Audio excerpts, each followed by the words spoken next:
हाँ जी। तो मैं बात करना चाह रहा हूँ आज जीएसटी के बारे में।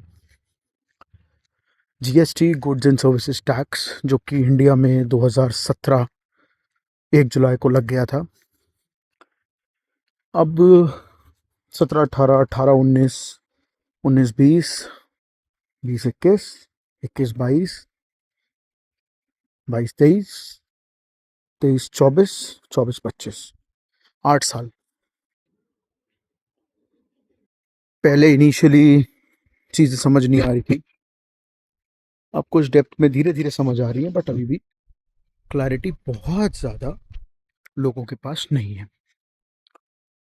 पहले बात करते हैं what are the pros of GST, मतलब फायदे क्या हैं जीएसटी के इंडिया में। तो जी गवर्नमेंट कहती है कि एक सिंप्लीफाइड टैक्स स्ट्रक्चर है जिसमें उन्होंने वैट, सर्विस टैक्स, एक्साइज सबको हटा के, कॉम्प्लेक्सिटीज हटा के एक ही में मर्ज कर दिया है। दूसरा वो कहते हैं जी कैस्केडिंग इफेक्ट जो है, कैस्केडिंग मतलब एक के ऊपर एक जो इफेक्ट था, टैक्स के ऊपर टैक्स लग रहा था, वो उन्होंने हटा के ओवरऑल टैक्स बर्डन रिड्यूस किया है। तीसरा वो कहते हैं कि एक यूनिफाइड सिस्टम है जिसमें कंप्लायंसेस बेटर हो रहे हैं, इनवॉइसिंग हो रही है, ट्रैकिंग हो जा रही है लोगों की, परचेजेस की, सेल्स की, रिटर्न्स की। चौथा वो कह रहे हैं जी इससे हमारी इकोनॉमी को बूस्ट मिल रहा है क्योंकि इससे सब कुछ फॉर्मलाइज हो रहा है, टैक्स बेस बढ़ रहा है, हाँ गवर्नमेंट का रेवेन्यू बढ़ रहा है। फिर ये कहते हैं जी यूनिफॉर्म टैक्स रेट होने से, फिफ्थ पॉइंट है, यूनिफॉर्म टैक्स रेट होने से सारे स्टेट में बिजनेस करना बहुत आसान हो गया है। This is a point which I would agree on. बाकी चार मेरे समझ से बाहर है, खैर आगे भी बात करेंगे। सिक्स्थ पॉइंट जो कह रहे हैं कि अच्छा है जीएसटी का, कि टेक्नोलॉजी ड्रिवन है, ऑनलाइन रजिस्ट्रेशन होगा, फाइलिंग होगी, पेमेंट्स होंगे, रिफंड्स होंगे, ह्यूमन इंटरफेरेंस और करप्शन कम होगा। I don't agree to this also, नहीं हो सकता। फिर ये कह रहे हैं कि it will encourage competitive pricing क्योंकि रिड्यूस टैक्स है तो टैक्स के पैसे कम होंगे जिस वजह से रेट कम होंगे और कंजम्पशन बढ़ेगा। पिछले 8 सालों में ऐसा अभी तक देखने को मिला नहीं है, लेकिन ठीक है, they might be right, maybe we are wrong. हम माइक्रो लेवल पे देख रहे हैं, ये मैक्रो लेवल पे देख रहे हैं। And a view is, according to some people, a view is much better when you are sitting on a cliff or a mountain top or an aeroplane। तो वहां से व्यू नीचे का सारा दिखता है, लेकिन रियलिटी नहीं दिखती है, व्यू दिखता है। खैर, ये एज पर द प्रोज है इनके कहने के हिसाब से। अब मेरे हिसाब से जो इसके नुकसान है, कॉन्स, वो कीप इन माइंड, ये मेरा परसेप्शन है, मेरा व्यू है, मैं नहीं बोल रहा हूँ आप लोग अग्री करो। और ना मैं आपसे इसके बारे में ज़्यादा डिबेट करूंगा, कि मेरा व्यू, मेरा परसेप्शन है। तो मेरे हिसाब से जी एक कॉम्प्लेक्स कंप्लायंसेस है छोटे बिजनेसेस के लिए, मल्टीपल रिटर्न्स डालने हैं, R1, 3B, 1FF, 1AF, 9A, AGMT 10 और पता नहीं क्या क्या। फिर इनवॉइसिंग। भाई इससे हो क्या रहा है, एक आदमी जिसका एक अकाउंटेंट से काम चलता था, एक कंप्यूटर ऑपरेटर से काम चलता था, तो आज तीन तीन मुनीम रख के बैठा है, काम तो उसका नहीं बढ़ा, पैसे उसको उतने कमाने को नहीं मिल रहे क्योंकि as per the government set competitive pricing, पैसे कमाने को नहीं मिल रहे, सैलरी 3 लोगों की पे कर रहे हैं। What is the point of that. दूसरा, टेक्नोलॉजी जो डिपेंडेंस हो गई भाई साहब, 90% of the businesses in India are under unorganized sectors, और उन्हें वो लोग चला रहे हैं जिन्हें कंप्यूटर लिटरेसी प्रॉपर है नहीं। ऐसी जगहें हैं देश में जहां हफ्ते में 3 दिन 4 दिन नेट काम नहीं करता। फिर इनके अपने पोर्टल में इतने ग्लिचेस हैं, आज बंद है, आज अपग्रेडेशन हो रहा है, आज मेंटेनेंस पे है, आज सर्वर का इशू है, आज सर्वर ओवरलोड है। तो बहुत सारे चैलेंजेस हैं। इसके बाद जी ऐसा है कि कुछ एसेंशियल गुड्स जो हैं उनको 18 और 28 के स्लैब में भी डाला हुआ है आज तक। से फॉर एग्जाम्पल छोटी सी चीज से रिलेट करते हैं जी, बच्चों का स्कूल में इस्तेमाल होता है रजिस्टर और पेन, ये 18% जीएसटी के परव्यू में क्यों है? क्या आप एजुकेशन को टैक्स करके, उससे रिलेटेड चीजों को टैक्स करके एजुकेशन प्रमोट करने वाले हो?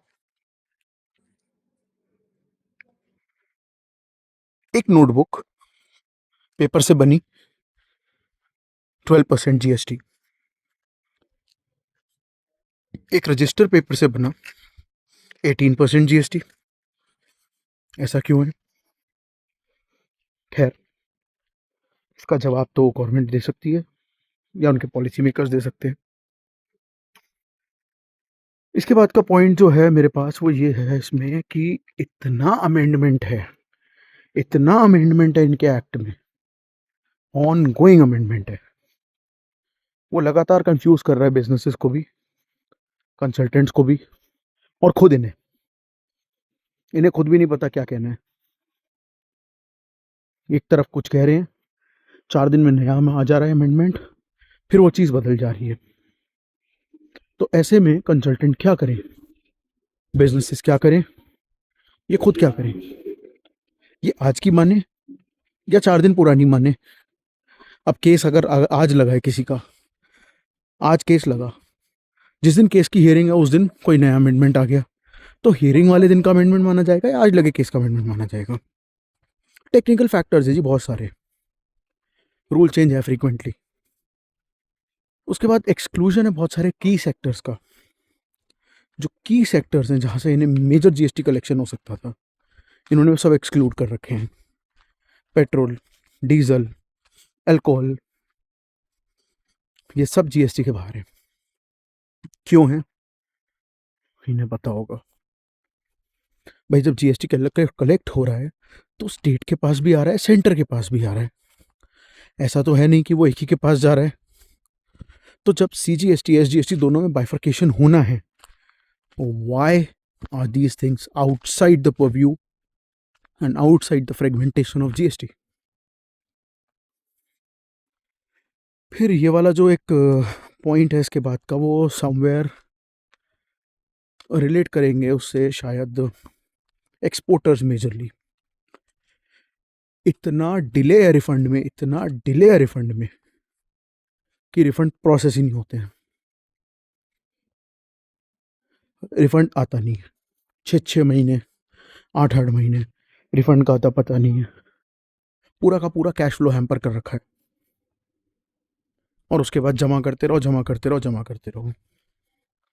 क्या करें भाई, उस जमा करने का ब्याज दे रहे हो उस पर? कुछ भी नहीं। कुछ ये पॉइंट्स हैं। इसके बाद ऑलमोस्ट लास्ट पॉइंट समझ लीजिए इसको कि जो ट्रांजिशनल प्ले पेन्स हैं, पेन्स जो ट्रांजिशन कर रहे थे लोग, इतनी टेंशन थी उसमें, इतनी टेंशन थी, आज तक 8 सालों में भी पुराने अकाउंटेंट सही से जीएसटी पे अडेप्ट नहीं कर पाए हैं। गलतियां अभी भी हो रही हैं और होती रहेंगी। मिड ऑफ द ईयर में टैक्स रेट चेंज कर देते हैं तो अब जो स्टॉक आपने 12% पे खरीदा है वो आपको 18% पे बेचना है, 6% का लॉस कौन बियर करेगा?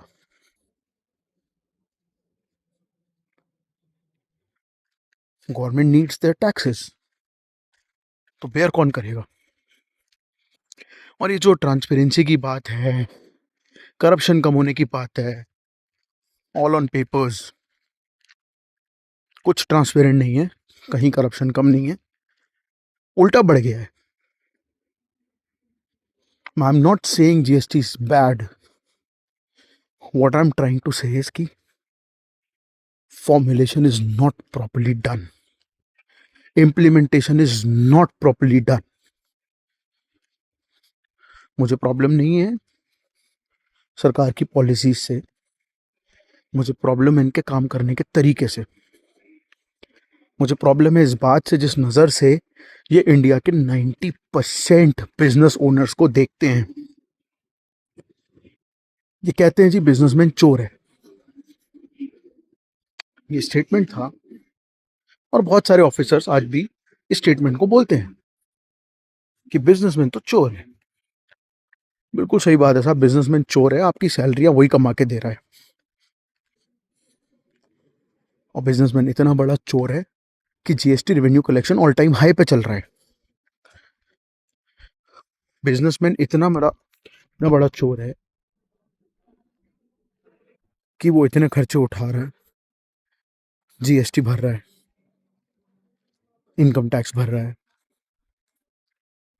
प्रॉपर्टी टैक्स भर रहा है, हाउस टैक्स भर रहा है, सेस भर रहा है,